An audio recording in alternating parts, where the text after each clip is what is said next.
Hi, I'm Rita. Welcome back to my YouTube channel, Life Worth Reading. It is finally time to talk about my favorite books of the year. 2024 was a good reading year for me. It wasn't the best, but it wasn't like absolutely horrible. So I feel like I had a good reading year, and I always push this video back the most that I can so I can read the most amount of books before the year ends, so I can actually definitively say what are my favorite books of the year. But the time has come. It is Christmas Eve as I'm filming this. I think I am uploading this on Christmas Day. If I am, Merry Christmas to you all and Happy Holidays if you do celebrate. And it's the most wonderful time of the year. It's time to talk about what were my favorite books of 2024. I have about 10 books to talk about. In the bottom, they don't really have an order, only as we go up from like 5 to the first place. That's where the order is important and where it comes in. But from the books that I'm going to talk about at the bottom, they don't really have an order. They were just books that I really enjoyed. And so without further ado, let's just get right into the stack. The first book that I want to talk about is actually The Only One Left by Riley Sager. This is at the bottom because I feel like a thriller. This is more thriller horror, but still thriller. It can never be too further up the top. I don't know why thrillers are just not that memorable for me, but this is in this list because I had such a good time reading this book. It was so much fun. It kept me engaged the whole time. There were mini plot twists at every single chapter, and the way that the story was just conducted was really fun to read, and I really enjoyed reading it. And it came as a surprise also because I had read 2 previous books by Riley Sager. I read Lock Every Door a couple of years ago and I enjoyed it at the time, and then I also read The Last Time I Lied and I really didn't enjoy that. So I was on the fence about whether or not I would like this book, but it really surprised me.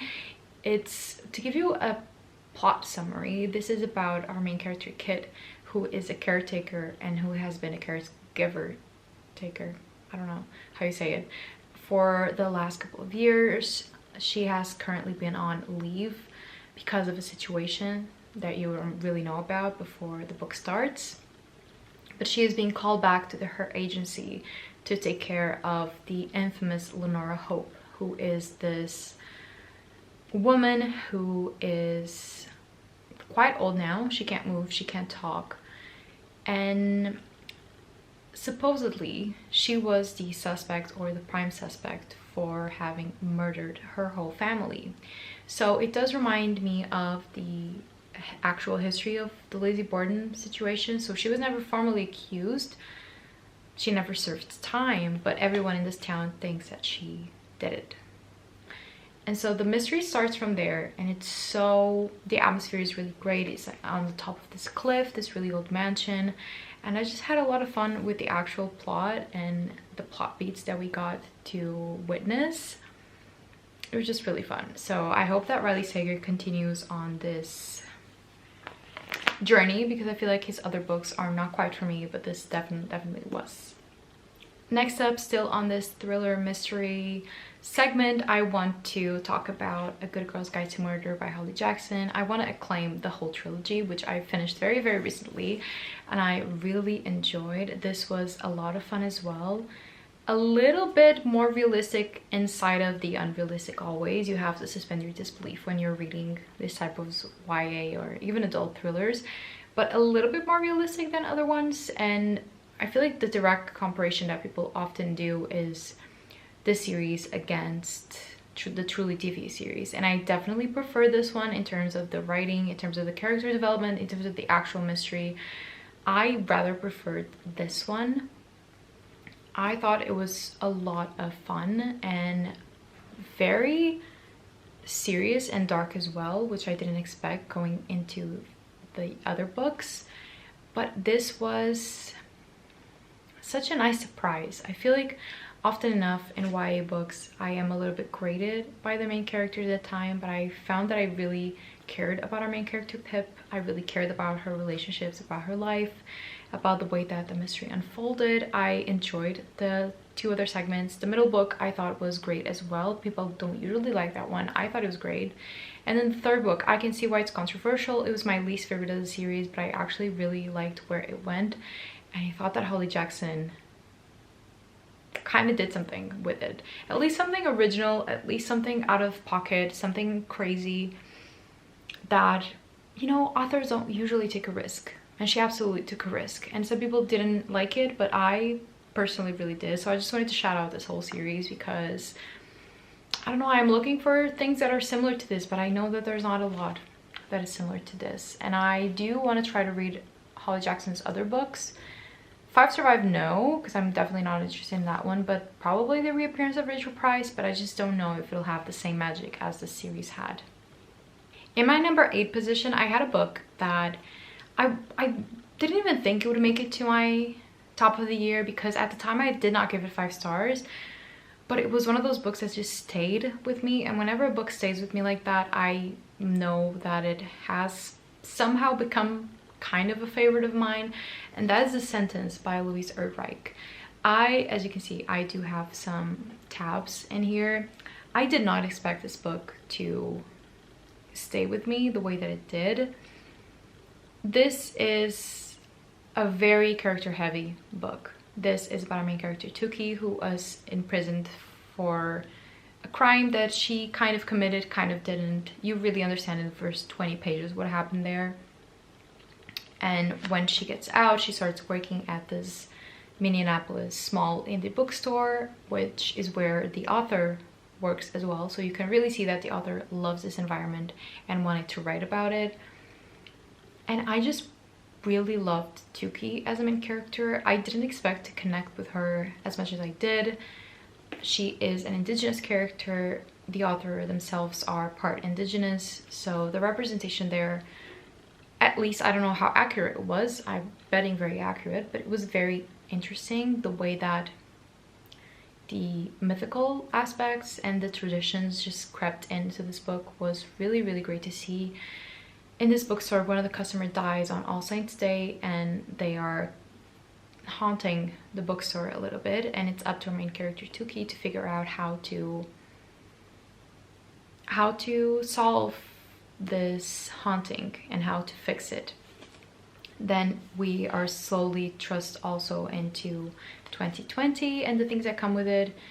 I didn't love that part, but which is why it wasn't a 5 star. But I don't know, just the character relationships, the dialogue, the thoughts process, the insight into Tuki's mind was brilliant. I don't know, it just really connected with me, and I loved reading about it so much. So I don't know, I definitely recommend this.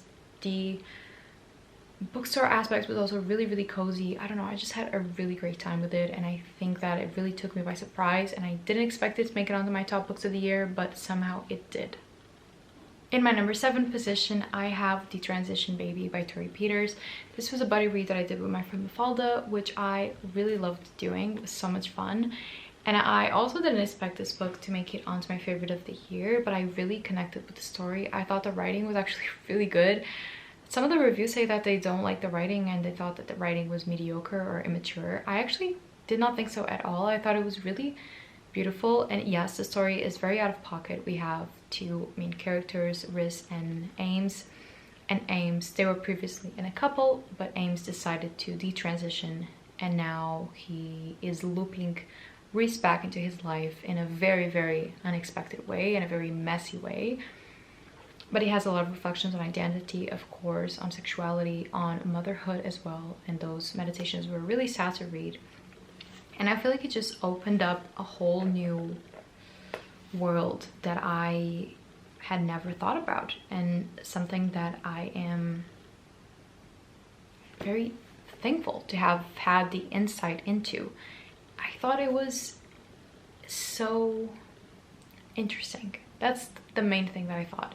It was interesting, it was beautiful, it flowed really nicely, it was strange, it was messy, it was dramatic, but it somehow really, really worked for me, for both of us. We both really enjoyed it, and it's one of those books that just worked at the right time that I read it, and I'm very thankful to have read it, because it was definitely a different reading experience than what I'm used to, and I cannot wait for Tori Peters' next book. Next up, we have a classic that is Little Women by Louisa and Alcott. I have been meaning to read this book for literal years now, and I'm so glad that I finally read it. It was one of those books that just seems to come at the right time when you need it most, and I feel like I really needed this book when it came along, which was very recently. It was in November, I think, and I just really enjoyed it. I think we all know Little Women is about four sisters in the Revolutionary War. Is that what it was called? The Civil War in the United States. And because of this time, it's a very Protestant book. It's a very Christian book. There's a lot of morality in here, but I feel like so much of it also applies to our times. And if you are able to filter through what resonates with you and what doesn't, I feel like you can take a lot from this book about how to be a good person, how to be a good sister, how to be a good daughter, how to be a good partner, how to be a good friend. There is just so much in here. The relationships between the sisters are so beautiful. Each of them is so their own person, which is wonderful to read, because I feel like at times not every author is skilled in developing such unique and well fleshed out characters, and I feel like this author definitely was skilled in that, because every single character in this is so unique in their own person, which was really beautiful to read.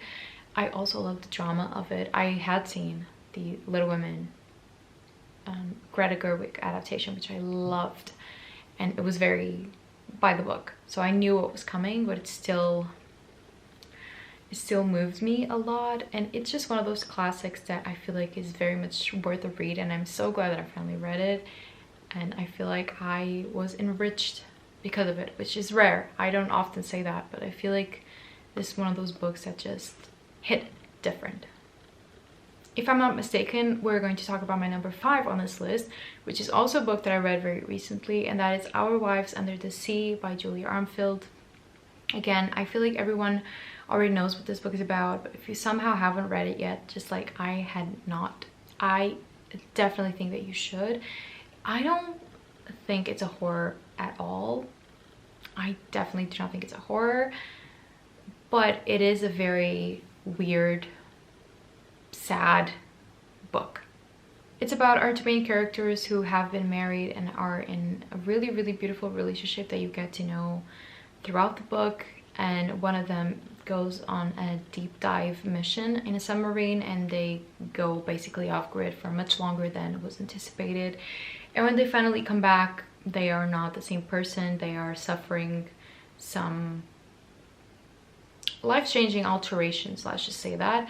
They are going through a lot, and it's up to our other main character to pick up the pieces of what is left of their relationship, what is left of their person, of their love. And it's very haunting. It has some beautiful meditations of what it is like to be in love, and how to build a beautiful relationship, and how to deal with it when it all seems to be going away, and when your person is not the same person anymore.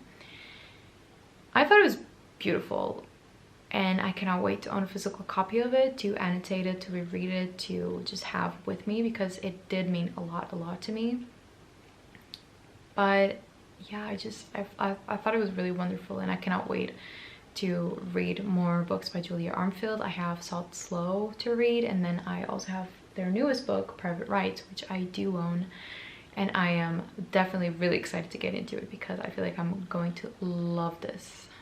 Now is the time when I'm really starting to struggle with the order, because I cannot tell you what book I want to come next, but I am going to talk about Night Crawling by Lila Motley, which is a book that was kind of an unofficial 5-star prediction for me, and absolutely fulfilled it. I feel like Lila Motley is so talented. I cannot wait to see what they come out with next. And this book was just really beautiful, heartbreaking, so sad, especially because it is based on a true story, so you really feel that heaviness of this is not fiction. This actually happened to someone. And it's about our main character, whose name Kiara, and her brother Marcus, who are living in East Oakland. And due to certain circumstances, they both have dropped out of high school, and Marcus is the older brother, I think, or is he the younger? I don't know, but he should be working. He's not. Kiara is working, but the money is just not enough to pay their rent. She's also taking care of a neighbor, a child that lives in her building, and so she starts night crawling, and suddenly she's part of this really huge police scandal, and her life is just thrown completely out of balance as she navigates this trial and this scandal. So again, based on a true story, really heartbreaking because of that, but I feel like it was such a beautiful book. The writing was also amazing. You can see when I really love a book, because I don't usually tab. I don't tab every single book that I read, even though there are things to tab in every book, but I don't. So when I do love a book, you will see in all of these that I have tabbed. So that's a way to see if I really, really love the book or not. And I really love Nightcrawling. I thought it was beautiful. And if you somehow haven't read it yet, I highly think that you should. Just be prepared, because it is very heavy in terms of the themes that are discussed. Now we are up to my top 3. And these books are so hard to order. They are definitely hard to know which one is my absolute favorite, but I am going to talk about the Emily Wilde series first. So this series came into my life and I did not expect to love it as much as I did. I'm going to be really, really honest with you. I thought I wasn't going to enjoy this a lot because I am not a fairy person. I am a fantasy girly, but not that kind of fantasy girly. I'm not a romantic kind of girly. So when I first bought Emily Wilde and when I first read it, I really was not expecting it to become a favorite of mine. I really, really wasn't. And I'm sorry, I'm just going to fix my hair before I continue talking because it's really, really pissing me off. Whatever. So, Emily Wilde. We have the first book, obviously, Emily Wilde's Encyclopedia of Fairies. I really enjoyed this. I gave it a 4-star. I loved the relationship between Emily and Wendell. I love Emily so much. And the reason why I love this book was definitely because of their dynamic, their relationship. Okay, the fantasy aspects were interesting. The plot was lacking a little bit at some points, but the relationship, it's really where it's at. If you have seen, I've made this comparison before, but if you have seen Brooklyn Nine-Nine, this is a Jake and Amy situation. He is obsessed with her, they're friends, but they're also a little bit of rivals sometimes at work because they both work at the same university and they're both trying to make tenure. And so there is a little bit of rivals in the situation, but they are utterly obsessed with each other and they are mostly friends, so it's kind of a friends to lovers, which is amazing. And then the second book, I was so gooped and gagged reading this book.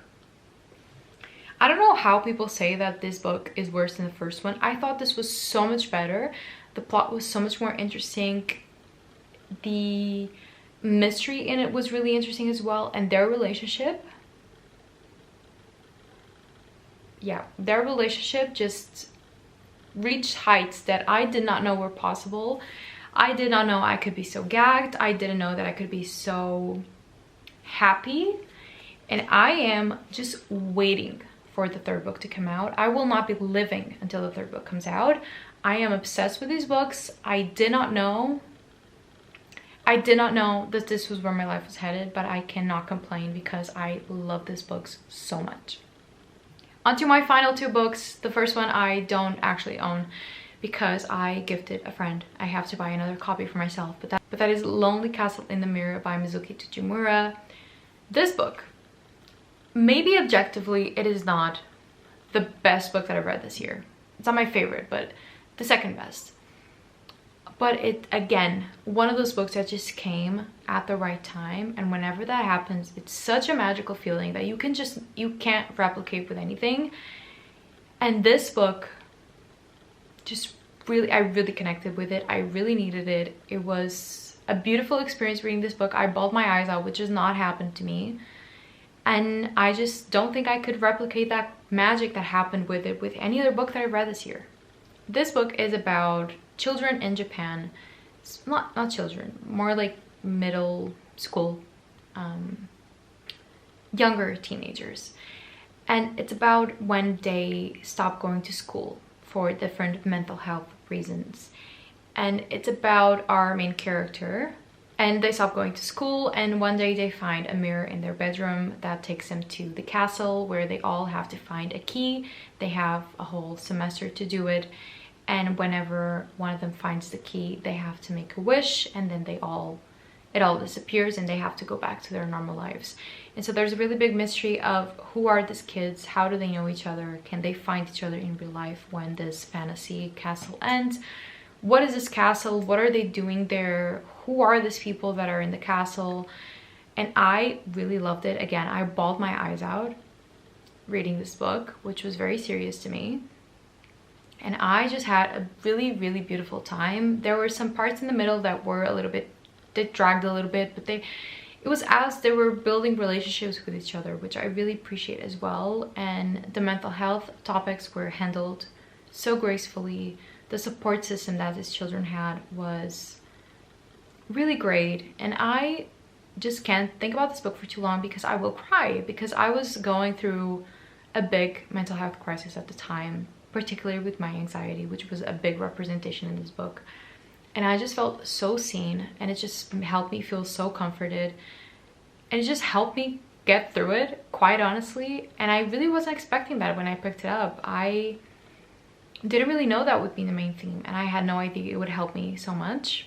So I'm really thankful that I have read this book, and I loved it with all my heart. It's a very emotional 5-star. It's a very personal favorite book of the year. But if it somehow sounds interesting to you, I think you should read it. But yeah, my connection is very, very emotional with it. And I feel like as I have been talking, I kind of have decided that this is my favorite book of the year, and that is Royal Assassin by Robin Hobb. Again, I want to shout out this whole trilogy because this took me on a journey. A journey I did not think I would enjoy so much as I did. It was also a buddy read with my other friend Bia. Such a good time that we had together reading this whole trilogy. And I did not think that I could like such an intense and heavy and high fantasy as this book is. I did not think I would like it. And somehow I loved it so much. The first book was the shortest one. You are getting to know these characters, and it's so important for you to get attached to the characters, because this book's only work when you're really attached to the characters, which I am. And I just... guys, like, this really is so good. Like, the hype is so real, and this second installment was definitely my favorite. It was a toss-up between the second and the third one, but I just have the most fond memories of reading this book and the most exciting thoughts when I think about the things that happened towards the end of this book. I'm just gooped and gagged thinking about it. So I think it's my favorite one because of that, because whenever I think of how this book ended and where it went, I just can't believe it. I just can't believe it. And I cannot wait to continue on with this series. I'm going to be reading Ship of Magic and the Life Cherish trilogy, or quartet, I think it's a trilogy, in the next year. And I am so excited because I want to get that done so I can come back to Fitz, the Fool, and everyone back at the Keep. And I feel like I'm saying this for all of these books, but if you haven't read this book, try it, because I definitely didn't think I would love it as much as I did, but I really, really did. So shout out Robin Hobb, you really ate that up, and I cannot wait to continue on the series and reread these books one day. So there we have it. These are my, let's see if I can pick them up. These are my 10 favorite books of 2024. Again, it wasn't the best reading year. Not all of these are going to be making it to my all-time favorite list or anything, but I feel like it was a good enough time. Anytime that I don't have a bad reading year, I can't complain, honestly. So I really can't complain about 2024.